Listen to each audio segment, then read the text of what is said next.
De separar um momento de oração, e hoje nós vamos falar sobre a segunda lição deste momento. Quando a gente passa um momento difícil, a tendência nossa é desesperar, e Jesus ensinou que no momento difícil a gente tem que orar, né? Ele ia para a crucificação, ele sabia já que isso ia acontecer, não era novidade, não foi pego de surpresa. A gente passa situações que a gente sabe que tem situações que não é surpresa, a gente sabe que vai ter uma consequência, e aí Jesus ele toma uma decisão, ele vai lá para o Getsemane é lugar de aperto, né, onde ali tinha o lagar de uvas, das uvas mesmo, e aí pisava ali nas uvas para extrair, né, o suco de uva mais puro. Então, nesse momento de oração, às vezes a gente está sendo pisado por uma situação, e é onde vai extrair de dentro de nós o que de há mais puro. Que nesse momento de dificuldade que a gente passe, Deus possa extrair de nós, né, uma verdadeira oração. E por isso que a gente está aqui nessa manhã para orar. Aqui em Mateus 26, então, a segunda lição está nos versos 37 e 38. Diz assim: e levando consigo Pedro e os dois filhos de Zebedeu, que são Tiago e João, começou a entristecer-se e a angustiar-se muito. Então lhes disse: a minha alma está cheia de tristeza até a morte. Ficai aqui e velai comigo. No momento que Jesus estava passando de tristeza, ele fez o contrário do que a gente faz. Quando a gente está triste, o que a gente faz? A gente se isola. A gente não quer falar com ninguém. A gente vai para o quarto, não é? A gente fecha a porta. A gente fala assim: se alguém ligar, fala que eu não estou. Eu não quero atender ninguém. Então, no momento de tristeza, de aflição, nós temos a tendência de nos isolar. E Jesus dá um ensinamento ao contrário. Ele relata aqui que ele levou com ele algumas pessoas que eram muito importantes para ele.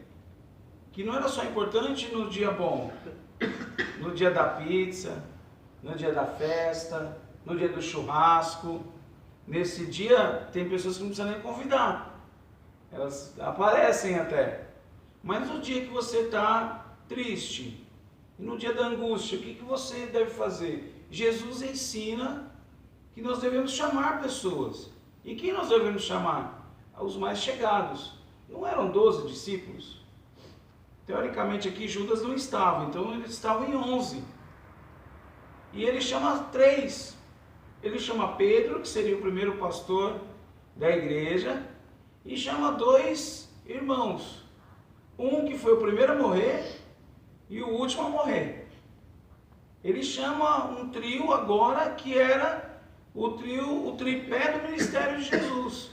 Pedro inicia a igreja com o batismo do Espírito Santo e João termina com o livro do Apocalipse. Tiago é o primeiro a morrer. É o primeiro, logo na perseguição que Herodes iniciou sobre a igreja, ele morreu à espada. Então, no momento mais difícil da nossa vida, nós temos que aprender com Jesus, de chamar as pessoas, de chamar aquelas pessoas que são mais chegadas. Não dá para se abrir para todo mundo. Jesus não tinha como se abrir para 11, mas para 3 ele se abriu. Ele chama esses 3. Ele abre o coração para esses 3. E ele faz um pedido para esses 3. Velai, ou seja, orai comigo. Fiquem comigo. Ninguém que vai velar um corpo fica dormindo. Não é verdade? O sentido de velar é estar acordado, estar presente, estar ali, nem que seja sofrendo, mas estar ali. Então nessa manhã nós estamos aqui para orar, e tem pessoas que estão passando por lutas e que contam com a gente, que chamou: você vai lá na oração, eu não posso ir, mas você pode orar por mim? Talvez nós mesmo passamos por situações, a primeira coisa que a gente faz é se isolar, é ficar longe, e essa hora que a gente tem que contar com os amigos. É nessa hora que a gente tem que chamar para orar. Jesus podia muito bem falar assim, eu sou Deus, eu já sei que eu vou passar por tudo isso, né? E no final vai dar tudo certo. Pode ficar aí à vontade, não precisa... Não! Ele dá uma lição para nós de que não importa quem você seja, pastor, presbítero, diaconisa, diácono, líder de ministério, um membro comum da igreja, no momento em que ele estava na maior dificuldade como homem nesta terra, ele chamou homens, pessoas, para estar com ele. Que nessa manhã possamos, eu tenho certeza que Deus nos chamou aqui para interceder por alguém e para estarmos juntos orando. Que esse isolamento não aconteça na nossa vida. Porque uma coisa é certa, se não estamos passando por algo muito triste, talvez vamos passar. Talvez vamos passar por um momento que a gente não programou. A gente não está na agenda. Não está na agenda perder alguém que a gente ama. Mas vai acontecer. Não está na agenda ficar desempregado. Mas pode acontecer. Né? E nessa lição, Jesus nos mostra que no momento mais difícil, da maior tristeza dele, ele chamou seus amigos. Né? Ele chamou as pessoas mais próximas. Para quê? Para ficar comentando? Não, para orar. E é por isso que nós estamos aqui nessa manhã, né? Para orar. Com certeza nós podemos, através dessa segunda lição de Mateus 26, convidar para quinta-feira outras pessoas. Eu estou triste. Você está triste? Vamos orar. Vamos lá orar. Vamos lá na igreja. Meu Deus vai falar com você. Vamos se colocar em oração. Não adianta você ficar aí em casa dormindo. Não adianta você ficar às vezes em casa triste, não sai para nada, não vai para nenhum lugar, não quer conversar com ninguém. Não adianta. O nosso lugar é um lugar de oração. Eu creio que Deus está preparando este momento para nós, para a gente orar. Para a gente interceder um pelos outros. Para a gente clamar um pelos outros.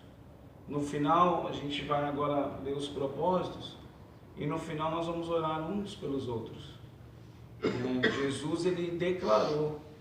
E eu fico imaginando, se eu declarasse minha tristeza, como que vocês reagiriam? Puxa, o pastor não pode ficar assim. O pastor tem que ficar feliz. O pastor tem que estar sempre bem-humorado. O pastor presbítero não pode passar dificuldade. Jesus, o Senhor, falou, eu estou triste. E eu estou precisando que vocês fiquem comigo. Então, seja qual for o propósito, não se isolem. Peçam ajuda. E a principal ajuda que Jesus não pediu para Pedro, Pedro, vem cá, vamos orar. O nosso lugar é a oração. Esse é o primeiro lugar do crente, é a oração. Amém? Essa é a segunda lição. Na quinta-feira nós vamos ter a terceira lição sobre este momento difícil que Jesus passou. Eu tenho meus propósitos aqui, cada vez que aumenta mais, né? Pedidos de oração. Eu vou ler. Se vocês tiverem algum, a gente vai anotar. Então tem aqui salvação de almas. A gente tem o início do discipulado para algumas casas. Eu começo hoje, à noite, sexta-feira, terça tarde também. Para as turmas começam semana que vem. Comprei as revistas ontem, tomara que dê. Nós temos as aulas de teologia, que vai ser toda quarta-feira às 20 horas. A evangelização da Mi-10, que tem acontecido visitas toda segunda, algumas na quarta, e de sábado tem 7 casas, de 5 a 7 casas que vão começar uma revistinha chamada Começando Sua Nova Vida. Quem fez já o treinamento de evangelismo conhece bem esse material e eles devem começar nessa próxima semana. Pelo Retiro dos Jovens, pelo Guilherme, que pediu oração por ele e pela família. Eu coloquei também alguns propósitos. As pessoas que esfriaram na fé, tem pessoas que esfriaram na fé, é nítido, né? A gente que está há bastante tempo no Evangelho, né? Você percebe como que ele esfria na fé. Até domingo de manhã eu falei sobre isso. Ele primeiro ele tá engajado numa obra e ele começa a sair. Falou, não, pastor, não vou ser da igreja não, vou dar um tempo desse ministério e tal. Depois ele começa a faltar, né? E daqui a pouco ele vira meio que um mensalista. Até a hora que ele não vem mais, né? Então a gente vai orar por essas pessoas que às vezes se isolam, né? Não se abrem. E talvez alguns a gente fala, aquele irmão, talvez ele está passando um momento como Jesus passou e está se isolando. Então vamos orar por eles. Pelos novos convertidos e que se batizaram este ano. A gente já tem um batismo para o dia 16 de setembro. Eu falei que se tivessem pessoas para batizar, a gente ia montar a piscina. Já tem 4 pessoas para batizar, que chegaram, 2 da 1010 que chegaram agora, 2 são sobrinhas do Domingos. E a gente vai fazer dia 16 de setembro, pelos cultos de lar, pelos encontros de casais, pelo Momento Team, pelos ministérios em gerais, pela saúde dos membros, né? Graças a Deus, a Mara saiu no sábado do Hospital das Clínicas, depois de 39 dias internada, né? Pra você ter uma ideia, ela ficou tanto tempo deitada que ela não consegue andar. Ela anda com muita dificuldade, porque as pernas ficaram fracas. 27 dias deitada, sem se mexer quase. Você vê como a gente, né, nosso sistema é tão frágil, né? A gente acha que é tão forte, né? Mas ele é tão frágil, né? Então a gente vai estar orando pela Carol, que fez uma cirurgia no sábado, a gente esteve lá, ela está se recuperando. A Luciana pediu oração para uma adolescente chamada Bárbara, que tem leucemia. A Karen pediu pelo Carlos, né, que é o marido da dentista, que está com câncer. Pela tarde da bênção. A Sandra pediu oração na semana passada pelo Rodolfo, pelos filhos, pelos membros e líderes da igreja, pela Selma, pela sogra, pelos moradores de rua, por 2 pessoas que a gente recebeu o nome para estar orando, que o pessoal que fez a evangelização pediu, que é a Carla, que é a pessoa que a Sandra está incumbida de orar, e eu, a Lucilene, pelo Aloir, né, seu irmão que está desaparecido, pela Kate, o pai que está com câncer, né, por trabalho. A Cida pediu pela Águida, né? Isso. Pela Mara, pelo congresso do Maranata, acho que a Tainá tinha falado do grupo de louvor, os filhos dos irmãos da igreja. A Ruth pediu oração pela família dela e por um emprego novo. Alguém mais tem? Tem mais aqui. A Amanda, do Ricardinho, pediu oração pelo pai do César, do namorado dela, que ele teve um mal súbito, caiu, bateu a cabeça e veio passar por uma cirurgia, parece ser bem delicada. A Priscila do Clóvis pediu oração por uma audiência que vai acontecer hoje. E a Fernanda do André pediu oração por uma evangelização que a gente está programando para a rua dela.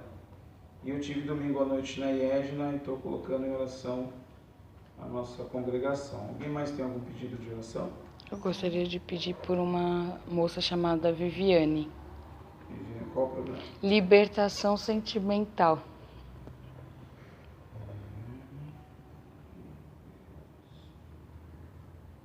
E a saúde da Carol. Eu tinha colocado aqui. Sabe o que eu acho que é o gato? Um gato que está morando. O gato do gelo. Carol.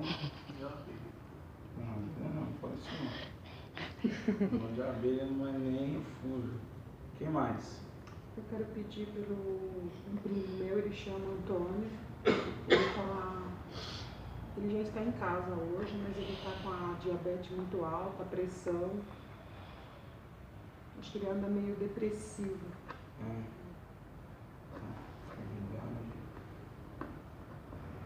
Quem mais? Tem um pedido sobre...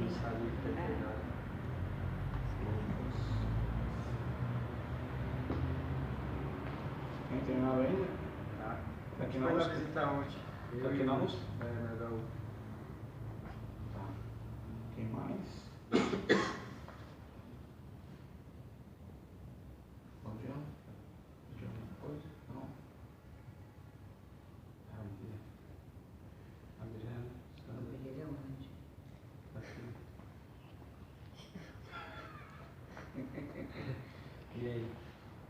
Tem algum pedido? Deixa ela lá. Nossa, Ela está se esquentando, eu também tenho. Tem algum pedido? Além daqueles que eu anotei? Não, pastor, a gente vai só fazer aquela folha ainda, não? Vou fazer. Você vai me ajudar a fazer. Você ficar responsável pelos pedidos de oração da madrugada. Né? Em nome de Jesus. Bom, nós vamos agora orar até 10 para 5. Então a gente tem 30 minutos de 10 para 6, né? 30 minutos e no final a gente vai pedir para separar em dupla, né? Para um estar orando pelo outro. Então um ora primeiro, depois o outro ora, certo? Vamos orar?